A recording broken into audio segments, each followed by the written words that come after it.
Welcome to a forthright audio podcast of last week's newspaper column, read with additional commentary. Published Thursday, May 23rd, 2024 in the Spokesman Review. Following the science where it leads. Proposals to fluoridate Spokane's water supply have simmered for decades, but the debate may have finally cooled permanently. Not because of the likelihood of a fourth public vote failing, just like the first three rejections.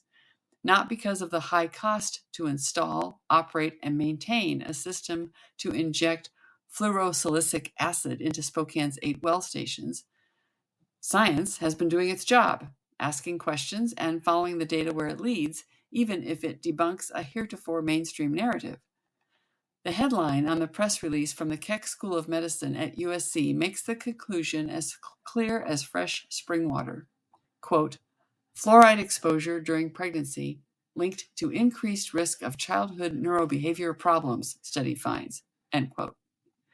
The USC study, published in the Journal of the American Medical Association on May 20th, quotes a National Toxicology Program report saying that after a systematic review of the current scientific literature, there is, quote, moderate confidence that higher fluoride exposure is consistently associated with lower IQ in children. Researchers at USC followed up on the studies done in Canada and Mexico with, quote, the first US-based study to examine associations of prenatal fluoride exposure with child neurobehavioral outcomes, end quote. The study found children at age 3 to 5 years were 1.83 times more likely to have clinically significant behavioral problems if their mothers had exposure to drinking water fluoridated at 0.7 milligrams per liter while pregnant. City of Spokane water naturally contains fluoride at levels of 0.1 milligrams per liter of water.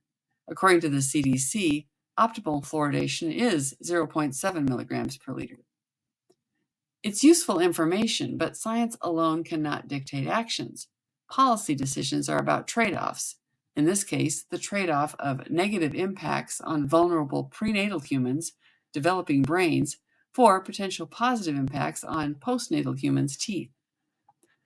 When fluoridating water first became a public health prescription in 1945, there weren't many options to protect children's teeth.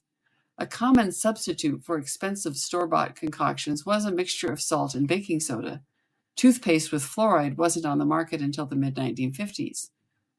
Now we have protective dental sealants for children and young adults. The CDC calls it an underused solution, 80% effective in reducing cavities, and has programs to fund school-based clinics to make it available to anyone, regardless of income or any other demographic characteristics. The CDC also says fluoridated water systems are only 25% effective. 25% effective was a good solution when the alternative was zero, but a poor policy choice when there's an 80% effective option. So why do we still read stories like the one republished last month in the Spokesman Review from the left-of-center KFF Health News, full of positive spin about fluoridating whole water supplies and downplaying questions where the answers don't match that narrative?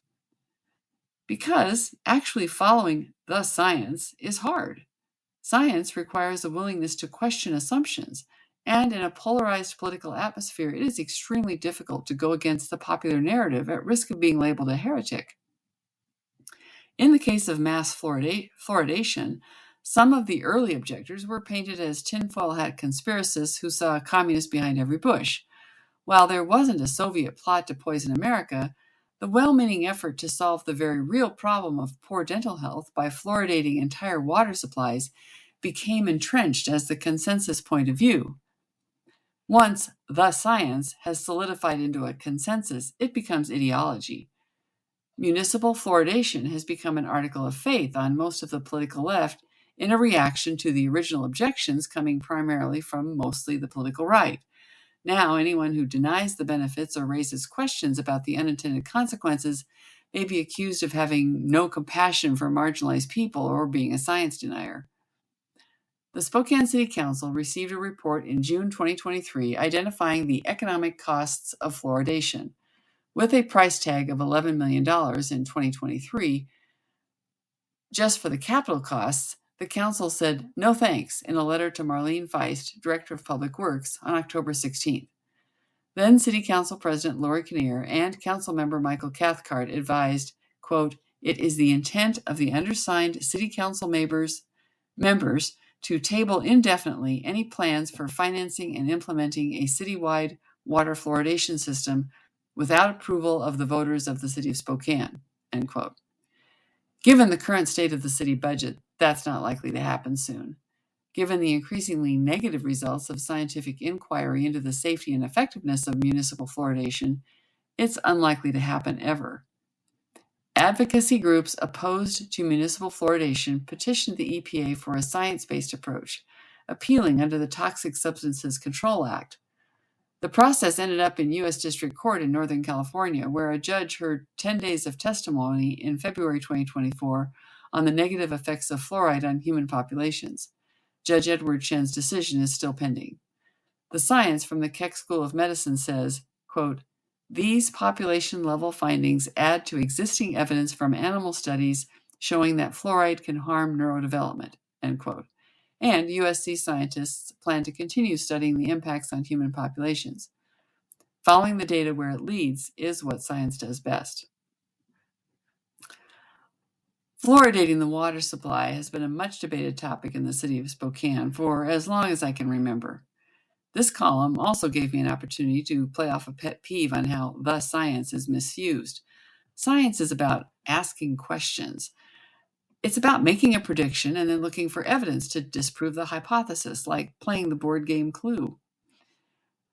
It was Mr. Green in the lounge with the wrench. Can you disprove it? The hypothesis is putting fluoride in a water system is all good. And now scientists are finding information that disproves that hypothesis.